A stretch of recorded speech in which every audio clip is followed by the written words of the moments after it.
नमस्कार दोस्तों, स्वागत है आपका आज के मुख्य समाचार में, जिसमें सबसे पहली और बड़ी खबर में आपको बताएंगे कि भारत जोड़ो यात्रा में राहुल गांधी का देशवासियों के नाम पत्र, देश की जनता के लिए सड़क से संसद तक करते रहेंगे संघर्ष। दूसरी ब्रेकिंग न्यूज में जिक्र होगा कि शरद यादव को श्रद्धांजलि देने पहुंचे राहुल, बोले मेरी दादी की उनसे हुई काफी राजनीतिक लड़ाई, लेकिन दोनों के बीच सम्मान का था रिश्ता। तीसरी ब्रेकिंग न्यूज में जिक्र होगा कि केंद्र बनाम दिल्ली सरकार घमासान तेज, सीएम केजरीवाल ने एलजी के फैसले को बताया अवैध, राजनिवास ने भी किया पलटवार। इसी के साथ चौथी ब्रेकिंग न्यूज में जिक्र होगा कि हिमाचल प्रदेश में पुरानी पेंशन स्कीम बहाल, सीएम सुखविंदर सिंह सुक्खू ने पूरा किया वादा। और पांचवी ब्रेकिंग न्यूज में आपको बताएंगे कि केंद्र को ही फैसले लेने हैं तो फिर दिल्ली में चुनी हुई सरकार क्यों, चीफ जस्टिस चंद्रचूड़ की तीखी टिप्पणी। दोस्तों, हर एक खबर की गहराई में आपको ले जाएंगे, लेकिन उससे पहले अगर आपको भी ऐसा लगता है कि 2024 में बदल रही है सरकार तो वीडियो को लाइक, चैनल को सब्सक्राइब और बेल आइकन दबाकर कमेंट में लिखिए जय हिंद। रुक करते हैं सबसे पहली और बड़ी खबर की तरफ। राहुल गांधी का देशवासियों के नाम पत्र, देश की जनता के लिए सड़क से संसद तक करते रहेंगे संघर्ष। जी हां दोस्तों, कांग्रेस नेता राहुल गांधी भारत जोड़ो यात्रा के तहत करीब 3500 किलोमीटर का सफर तय कर चुके हैं और इस समय पदयात्रा पंजाब में है। और इस बीच राहुल गांधी ने देशवासियों के नाम खुली चिट्ठी लिखी है। उन्होंने कहा है कि वो संवाद से सड़क तक संघर्ष करते रहेंगे। उन्होंने कहा है कि वो संसद से सड़क तक संघर्ष करते रहेंगे। और इसी के साथ दोस्तों आपको बता दें कि उन्होंने लिखा कि मेरे साथी भारतीयों, मैं आपको 3500 किलोमीटर लंबी ऐतिहासिक भारत जोड़ो यात्रा पूरी करने के बाद पत्र लिख रहा हूं। इस यात्रा में लाखों भारतीय हमारे साथ कन्याकुमारी से कश्मीर तक चले। ये मेरे जीवन की सबसे समृद्ध यात्रा थी और मैं उस प्यार और स्नेह से अभिभूत हूँ। मैंने रास्ते में आपकी सभी कहानियाँ ध्यान से सुनी। आज भारत गहरे आर्थिक संकट से गुजर रहा है। युवाओं में बेरोजगारी, असहनीय महंगाई, गंभीर कृषि संकट, युवाओं में बेरोजगारी, असहनीय महंगाई, गंभीर कृषि संकट और देश की सारी संपत्ति पर पूरी तरह से चंद उद्योगपतियों के कब्जे हैं। और आज भारत में लोगों को नौकरी जाने का डर है, उनकी इनकम कम होती जा रही है और उनके बेहतर भविष्य का सपना टूटता जा रहा है और देश में चारों ओर निराशा ही निराशा है। दोस्तों, आज हमारी विविधता खतरे में है। कुछ विभाजनकारी ताकतें हमारी विविधता को हमारे खिलाफ करने की कोशिश कर रही है। एक धर्म को दूसरे धर्म से, एक जाति को दूसरी जाति से, एक भाषा को दूसरी भाषा से, एक राज्य को दूसरे राज्य से लड़ाया जा रहा है। ये विभाजनकारी ताकतें जानती हैं कि लोगों के दिल में असुरक्षा और डर पैदा करके ही वो समाज में नफरत के बीज बो सकते हैं। लेकिन इस यात्रा के बाद मुझे विश्वास हो गया है कि नफरत की राजनीति की अपनी सीमाएं हैं और ये ज़्यादा दिन तक नहीं चल सकती। दोस्तों, रुक करते हैं अगली ब्रेकिंग न्यूज़ की तरफ। शरद यादव को श्रद्धांजलि देने पहुंचे राहुल गांधी, बोले मेरी दादी से उनकी काफ़ी राजनीतिक लड़ाई हुई, लेकिन दोनों के बीच सम्मान का था संबंध। जी हाँ दोस्तों, आपको बता दें कि जनता दल यूनाइटेड के पूर्व राष्ट्रीय अध्यक्ष और पूर्व केंद्रीय मंत्री शरद यादव का गुरुवार रात गुरुग्राम के फोर्टिस अस्पताल में निधन हो गया था और कांग्रेस नेता राहुल गांधी ने सुबह उनके घर पहुंचकर उन्हें श्रद्धांजलि अर्पित की है। राहुल गांधी शरद यादव के परिजनों से भी मिले। शरद यादव की बेटी और कांग्रेस नेता सुभाषिनी राजे राव राहुल गांधी से गले मिलकर फूट फूट कर रो रही थी। राहुल गांधी उन्हें संभालते हुए दिखे।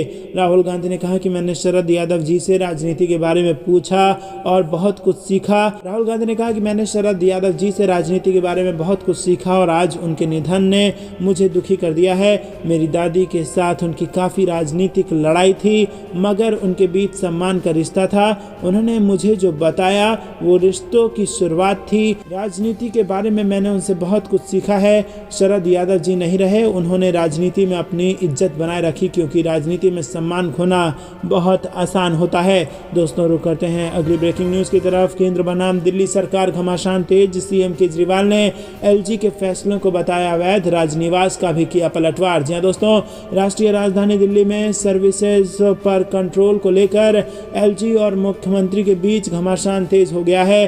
शुक्रवार को सीएम अरविंद केजरीवाल ने एलजीवी के सक्सेना से मुलाकात की, लेकिन इस मीटिंग के बाद लगता है बात और बिगड़ गई है। केजरीवाल ने आरोप लगाया कि 2018 में सुप्रीम कोर्ट के फैसले के मद्देनजर एलजी के कई फैसले अवैध हैं और मीटिंग के बाद प्रेस कॉन्फ्रेंस करके सीएम ने आरोप लगाया कि एलजी ने कहा है कि वो दिल्ली का प्रशासक होने के नाते फाइलें मांग सकते हैं, उनकी सख्ती सर्वोच्च है। दूसरी तरफ राजनिवास ने केजरीवाल के आरोप को गुमराह करने वाला, झूठा और तोड़मरोड़ के जरिए एक खास एजेंडे को सूट करने वाला बताकर खारिज किया है। दिल्ली के मुख्यमंत्री अरविंद केजरीवाल ने प्रेस कॉन्फ्रेंस में कहा कि वो एलजी सक्सेना के साथ मीटिंग में संविधान और जीएनसीटीडी एक्ट की कॉपी लेकर गए हैं। उन्होंने कहा कि दिल्ली के एलजी सरकार के काम में दखल दे रहे हैं, जिससे दिल्ली के लोगों को दिक्कत हो रही है। मेरा इरादा मामले का समाधान करना था और इसीलिए मैं संविधान, motor vehicle act, school education act और सुप्रीम कोर्ट जजमेंट की कॉपी लेकर उनके पास गया था। केजरीवाल ने कहा कि दिल्ली में दो तरह के विषय हैं, आरक्षित विषय जिनमें पुलिस, लैंड और पब्लिक ऑर्डर शामिल है, जिन पर सिर्फ एलजी फैसला ले सकते हैं, और दूसरा है ट्रांसफर्ड सब्जेक्ट। उन्होंने कहा कि बाकी सभी विषय दिल्ली सरकार के तहत आते हैं। जी हाँ दोस्तों, आपको बता दें कि 4 जुलाई को सुप्रीम कोर्ट की संविधान पीठ ने फैसला दिया कि एलजी के पास ट्रांसफर्ड सब्जेक्ट पर स्वतंत्र तौर पर फैसला लेने का अधिकार नहीं है। मुख्यमंत्री केजरीवाल ने कहा कि इसका मतलब है कि Delhi dialogue and development commission के वाइस चेयरमैन जैस्मीन शाह के दफ्तर की सीलिंग, विज्ञापनों के लिए 164 करोड़ रुपए की वसूली के नोटिस समेत एलजी के कई फैसले अवैध और असंवैधानिक हैं। सीएम ने कहा कि उन्होंने एलजी सक्सेना से राजनीति को अलग रखने की गुजारिश की और उनके साथ मिलकर काम करने की इच्छा जाहिर की।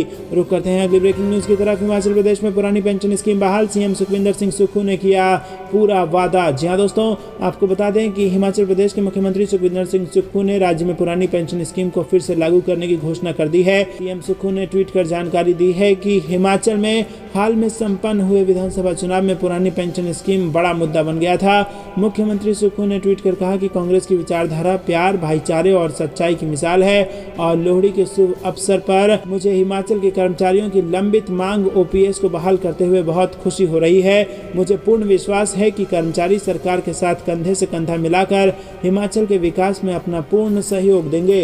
रुक करते हैं अगली ब्रेकिंग न्यूज की तरफ। केंद्र को ही फैसले लेने हैं तो फिर दिल्ली में चुनी हुई सरकार क्यों, चीफ जस्टिस चंद्रचूड़ की तीखी टिप्पणी। जी दोस्तों, दिल्ली में चुनी हुई सरकार की आखिर क्या जरूरत है जब प्रशासन को लेकर सारे फैसले केंद्र सरकार के ही आदेश पर लिए जाते हैं। सुप्रीम कोर्ट की संवैधानिक बेंच ने गुरुवार को केंद्र बनाम दिल्ली सरकार के बीच अधिकारों के बंटवारे को लेकर सुनवाई के दौरान ये टिप्पणी की।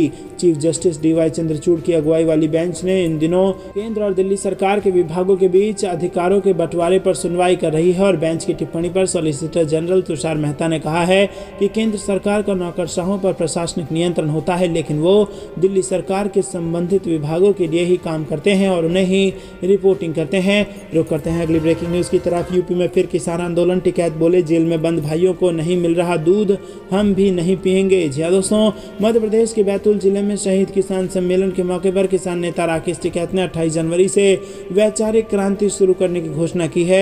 इस दौरान किसान नेता राकेश टिकैत ने 25वें शहीद किसान सम्मेलन में शहीद किसानों को श्रद्धांजलि दी। दरअसल 12 जनवरी 1998 को मुल्ताई में हुए किसान आंदोलन के दौरान गोली चलने से 24 किसानों की मौत हो गई थी। इस दिन को मुल्ताई में हर साल शहीद किसान सम्मेलन के रूप में मनाया जाता है और इसके साथ ही किसानों को श्रद्धांजलि दी जाती है। रुक करते हैं अगली ब्रेकिंग न्यूज की तरफ। राजस्थान में चुनाव से पहले सीएम गहलोत का बड़ा दाव, सोशल सिक्योरिटी पर कानून बनाने की मांग, बताया क्या होंगे प्रावधान। जी हाँ दोस्तों, राजस्थान में इस साल होने वाले विधानसभा चुनाव को लेकर तैयारियां शुरू हो चुकी है। कलह के साथ साथ कांग्रेस भी इस कोशिश में जुट गई है कि राज्य की सत्ता हाथ से न चली जाए और इसे लेकर अब मुख्यमंत्री अशोक गहलोत ने बड़ा दाव चल दिया है। चुनाव से कुछ ही महीने पहले गहलोत ने सोशल सिक्योरिटी का मुद्दा उठाया और कहा कि इसे लेकर संसद में कानून बनाया जाना चाहिए। गहलोत के इस बयान को आने वाले विधानसभा और लोकसभा चुनाव से जोड़कर देखा जा रहा है। लोकसभा स्पीकर ओम बिरला की मौजूदगी में सीएम गहलोत ने यह बयान दिया। दोस्तों, रुक करते हैं अगली ब्रेकिंग न्यूज की तरफ। राहुल को पत्र लिखने के 23 दिन बाद भी कोरोना प्रोटोकॉल लागू क्यों नहीं, कांग्रेस का मोदी सरकार पर वार। जी हाँ दोस्तों, कांग्रेस ने मोदी सरकार पर कोरोना पर राजनीति करने और भारत जोड़ो यात्रा को भटकाने का आरोप लगाया है और सवाल किया है कि स्वास्थ्य मंत्री मनसुख मांडविया द्वारा राहुल गांधी को पत्र लिखे 23 दिन बीत चुके हैं, लेकिन अब तक कोरोना को लेकर कोई प्रोटोकॉल प्रोटोकॉल लागू क्यों नहीं किया गया। पार्टी महासचिव जयराम रमेश ने संवाददाताओं से कहा कि मैं पूछना चाहता हूं कि 20 दिसंबर को स्वास्थ्य मंत्री ने धमकी भरा खत लिखा था। उस खत के बहाने भारत जोड़ो यात्रा को रोकने की कोशिश की गई थी।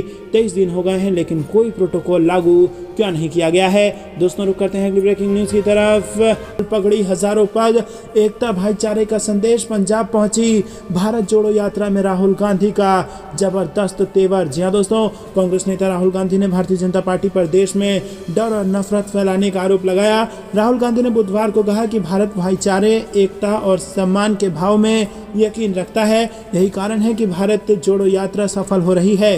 राहुल गांधी ने भारत जोड़ो यात्रा के पंजाब चरण की शुरुआत से पहले यहां सरहिंद में लोगों को संबोधित करते हुए ये बात कही। कांग्रेस नेता राहुल गांधी ने पंजाब में भारत जोड़ो यात्रा शुरू करने से पहले बुधवार की सुबह गुरुद्वारा फतेहगढ़ साहिब में मत्था टेका और बाद में वो रोजा शरीफ दरगाह भी गए और इस दौरान राहुल गांधी पगड़ी और आधी बाजू की टी शर्ट पहने नजर आए। रुक करते हैं कि ब्रेकिंग न्यूज की तरफ। प्रियंका गांधी की अगले महीने पटना में रैली, बिहार कांग्रेस में जान फूंकने की तैयारी। जी हां दोस्तों, आपको बता दें कि कांग्रेस महासचिव प्रियंका गांधी की अगले महीने यानी फरवरी में बिहार की राजधानी पटना में रैली प्रस्तावित है।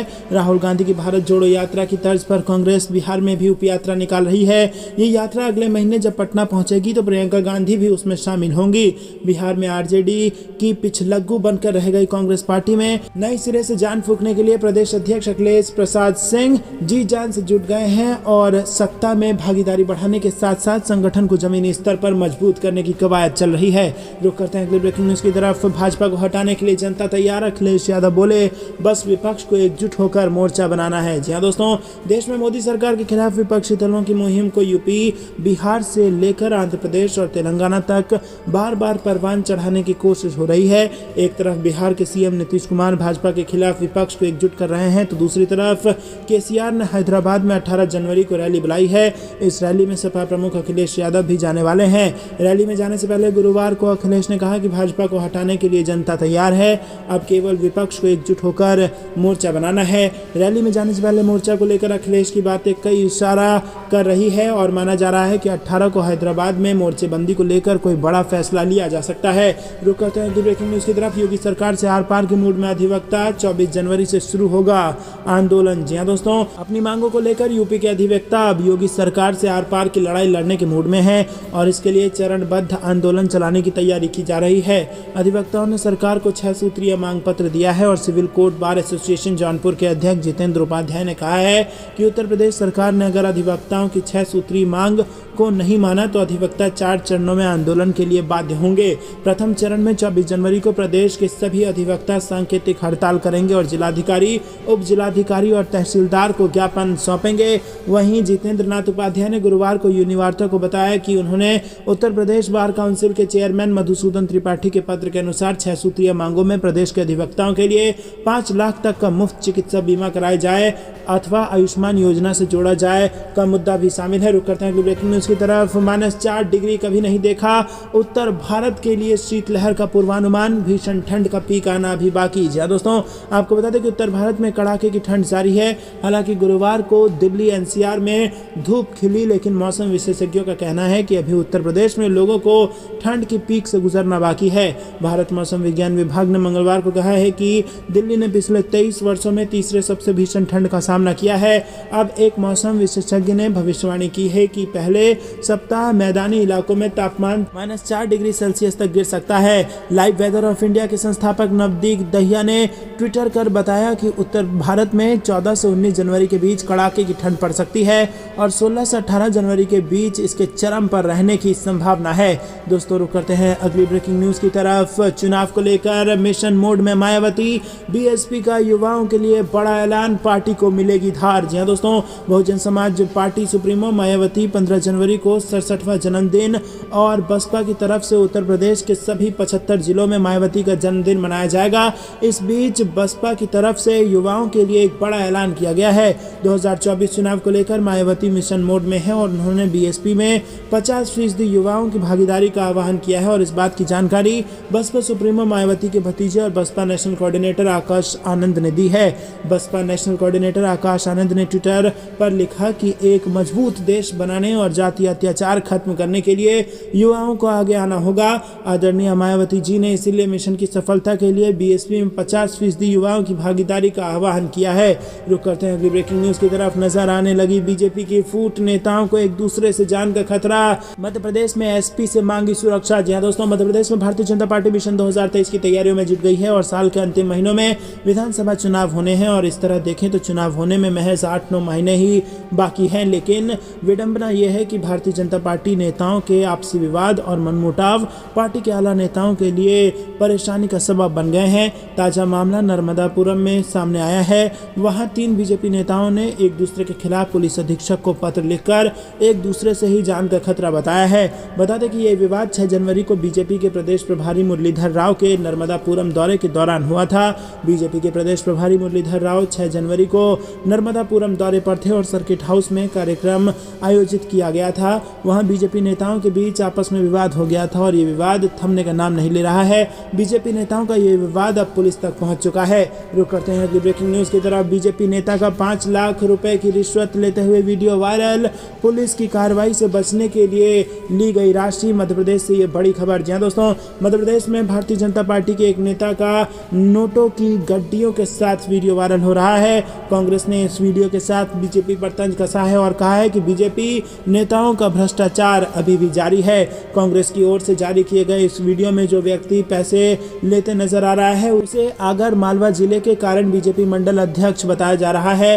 और दोस्तों, कांग्रेस ने ट्वीट कर लिखा है कि अगर मालवा में बीजेपी मंडल अध्यक्ष राजेश गोयल का 5 लाख रुपए की रिश्वत लेते वीडियो वायरल हुआ है। आवेदक अजय नायक ने आरोप लगाया कि मंडल अध्यक्ष ने इनकी पत्नी की आत्महत्या मामले में पुलिस की कार्रवाई से बचाने के लिए ये राशि ली है।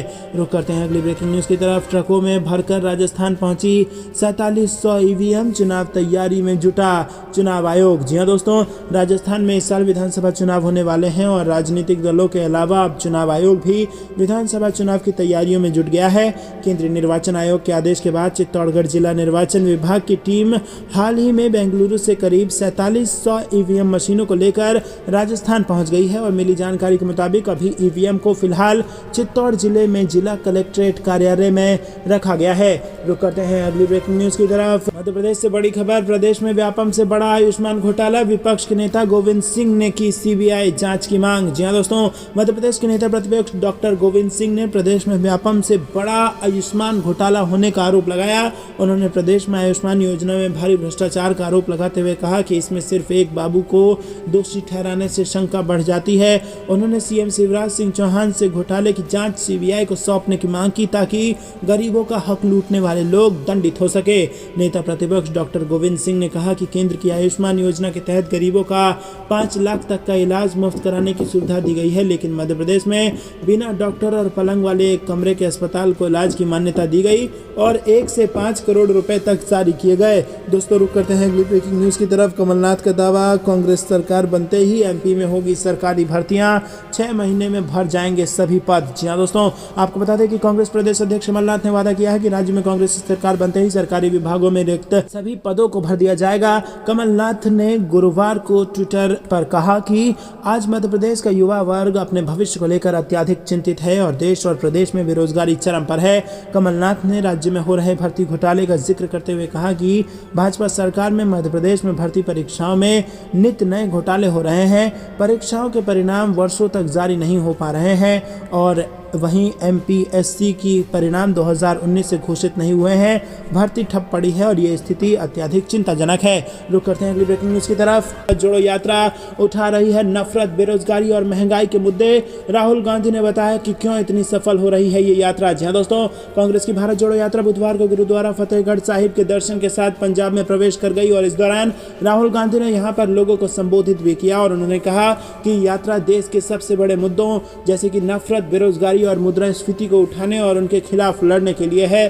ध्वजारोहण समारोह को संबोधित करते हुए उन्होंने कहा कि यात्रा बोलने के लिए नहीं बल्कि सुनने की है। जो भी आए उसे सुने, उठाए गए मुद्दों पर केवल संक्षेप में विचार रखें। जी हां दोस्तों, आपको बता दें कि कांग्रेस नेता ने आगे कहा कि हम सुबह जल्दी उठकर चलना शुरू करते हैं और शाम तक हम लोगों से मिलते हैं और उनके मुद्दों को सुनते हैं। मैं सुबह के ब्रेक के बाद लोगों से मिल रहा हूं और जमीनी स्तर पर प्रतिक्रिया प्राप्त करने की कोशिश कर रहा हूं। राहुल गांधी ने कहा कि देश में नफरत, हिंसा का माहौल फैलाया गया है। बीजेपी के लोग, आरएसएस के लोग देश को बांटने में लगे हैं, एक धर्म को दूसरे धर्म से लड़ाने में लगे हैं, एक जाति को दूसरे जाति से, एक भाषा को दूसरी भाषा से लड़ाने की कोशिश कर रहे हैं और उन्होंने देश का माहौल बिगाड़ दिया है। तो हमने सोचा था कि देश को एक दूसरा रास्ता भी दिखाना चाहिए, मोहब्बत का, एकता का, भाईचारे का, और इसलिए हमने इस यात्रा को शुरू कर दी। तो दोस्तों, क्या आप भी राहुल गांधी की इस बात का समर्थन करते हैं कि देश को बांटने की कोशिश हो रही थी, जिसके खिलाफ भारत जोड़ो यात्रा निकली है? तो वीडियो को लाइक, चैनल को सब्सक्राइब और बेल आइकन दबाकर कमेंट में अपनी राय बताइए। दोस्तों, रुक करते हैं अगली ब्रेकिंग न्यूज की तरफ। नरेंद्र मोदी की लोकप्रियता घटी, 2024 में राहुल गांधी को पीएम के रूप में देखना चाहती है जनता, कांग्रेस के अखिलेश सिंह का दावा। जी हां दोस्तों, कांग्रेस के प्रदेश अध्यक्ष डॉक्टर अखिलेश प्रसाद सिंह ने दावा करते हुए कहा है कि प्रधानमंत्री नरेंद्र मोदी की लोकप्रियता निरंतर घट रही है। 2024 लोकसभा चुनाव में राहुल गांधी को जनता प्रधानमंत्री के रूप में देखना चाहती है। पार्टी कार्यालय में प्रेस कॉन्फ्रेंस में उन्होंने ये भी कहा कि बिहार में भारत जोड़ो यात्रा का व्यापक समर्थन लोगों के द्वारा प्राप्त हो रहा है और फरवरी पहले सप्ताह में यात्रा पटना पहुंचेगी, जिसमें शामिल होने के लिए प्रियंका गांधी को भी आमंत्रित किया गया है। इससे पहले प्रथम चरण की पदयात्रा समाप्त होने के बाद मंगलवार को भागलपुर में अखिलेश प्रसाद सिंह ने कहा था कि आने वाले दिनों में बिहार में कांग्रेस एक नए रूप में दिखेगी और भाजपा की नफरत और विभाजनकारी राजनीति को न केवल वैचारिक रूप से हराएंगे, बल्कि बिहार के जरूरतमंद लोगों की सेवा के लिए पार्टी के संगठनात्मक ढांचे को भी जोड़ा जाएगा। उन्होंने कहा कि इस सप्ताह में लाखों लोगों ने शिरकत की और इसी के साथ यात्रा 110 किलोमीटर की दूरी तय कर चुकी है।